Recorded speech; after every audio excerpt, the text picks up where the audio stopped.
Hi students, welcome to this session on representation of discrete time signals. Right, so we know how to represent discrete time signals in a graphical way, but we are having four different representation of discrete time signals. Let us see each one. Right, any one can be used in the book, so we have to understand the meaning of representation of discrete time signal. The first representation we all know is graphical representation, that we know. So graphical representation of discrete time signal. How discrete time represented in graphical way? You see, this is x-axis always represent n. N is nothing but time instant. Okay, and y-axis represents the amplitude or magnitude of the signal x of n. Okay, so let me represent some signal here in general. So this is one, fine. Okay, so this is the way. So let us assume this is n is equal to 0 here, 1 here, 2 here. Here n is equal to -1. So when n is equal to 0, the magnitude I assume 1. When n is equal to 1, the value of the signal is when n0 it is 2. When n1 it is 1. When n2 it is -1. And n is -1, also the magnitude is -1. This is the general graphical representation of signal. So this -1, 2, 1, 1 represents magnitude of the signal. This is called magnitude of the signal or value of the signal or amplitude of the signal. Right? So what is how can we say 2? 2 represents value of signal at when n is equal to 0. That's what the meaning of 2. So this is the way you have to understand it. Okay, so this is what graphical representation. Now the second representation is tabular representation.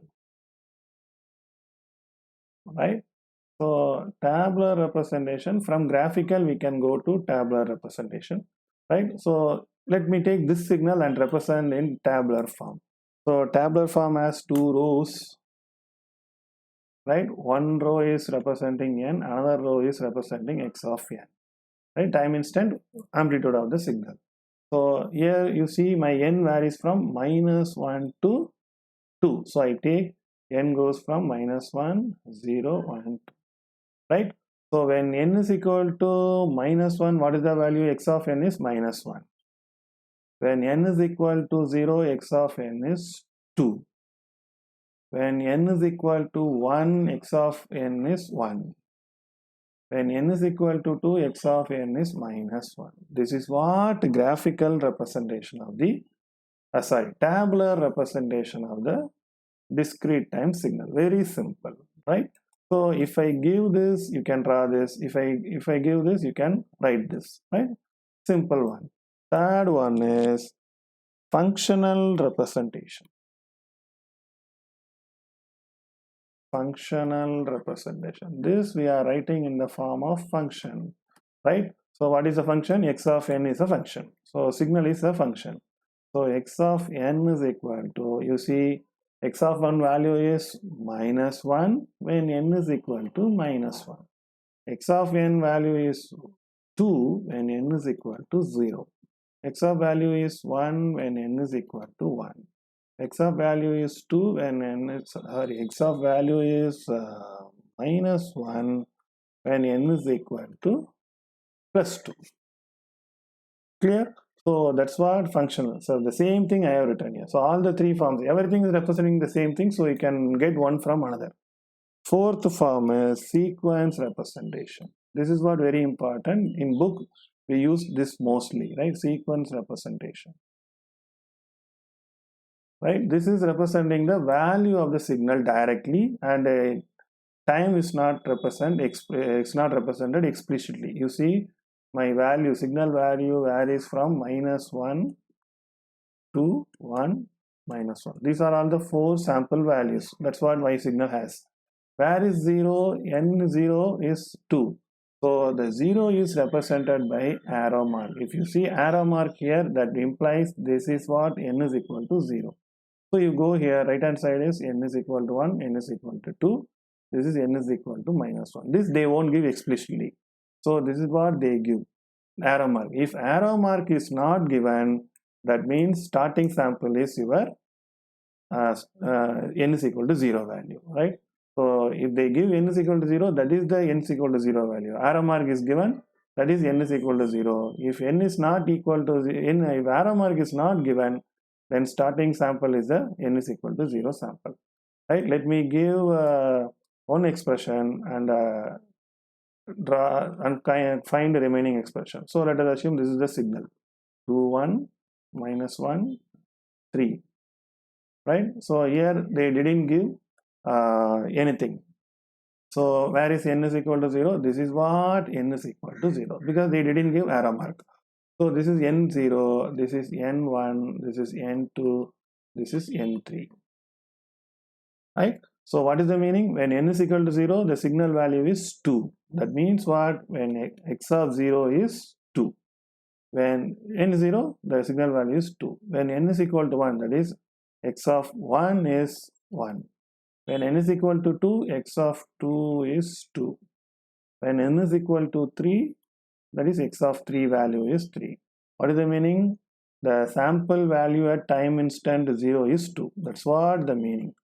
The sample value at time instant 0 is 2.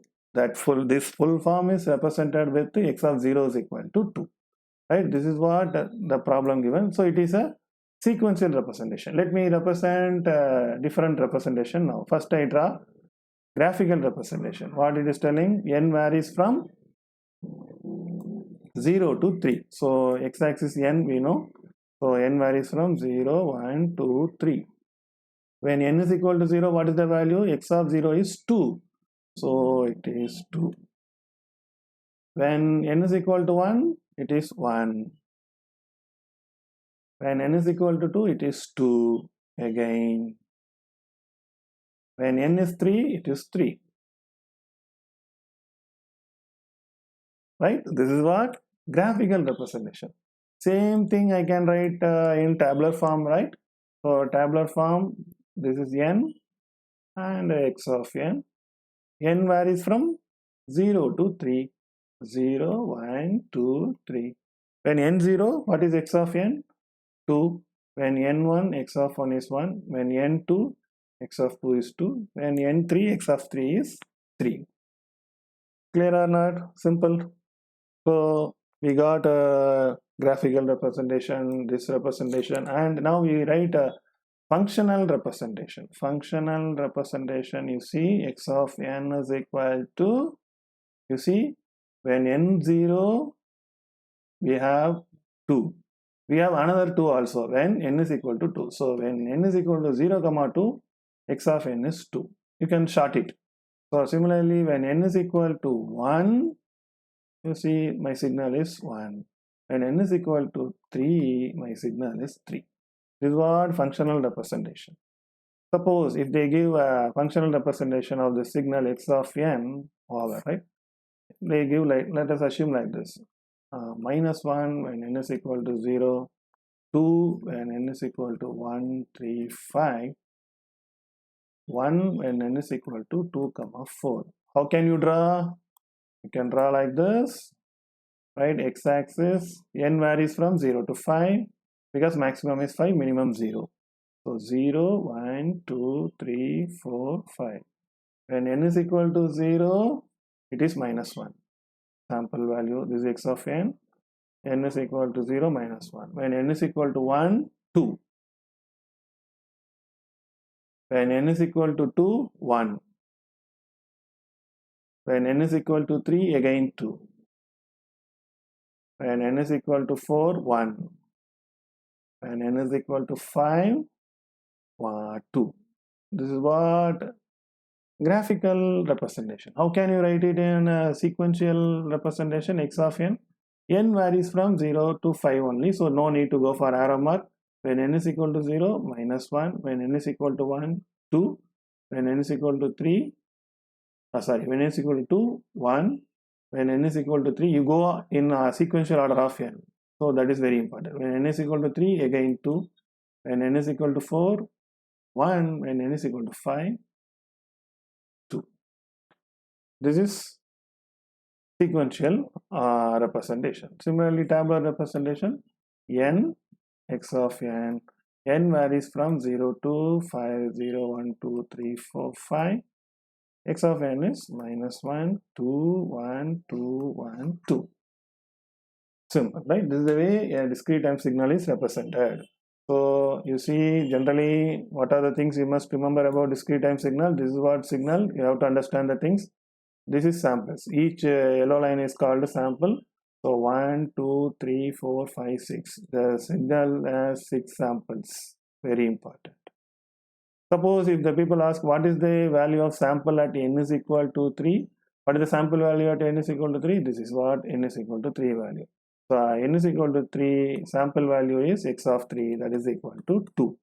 You must know how to represent the discrete time signal. Similarly, if they ask what is the sample value at time instant 5, that means they are asking about x of 5. What is the value of x of 5? 2. So it is 2. Right? So it has 6 samples. Right? So that's all about this session. If you have any doubt, please ask me in comment section. I will clarify all your doubts. Thank you.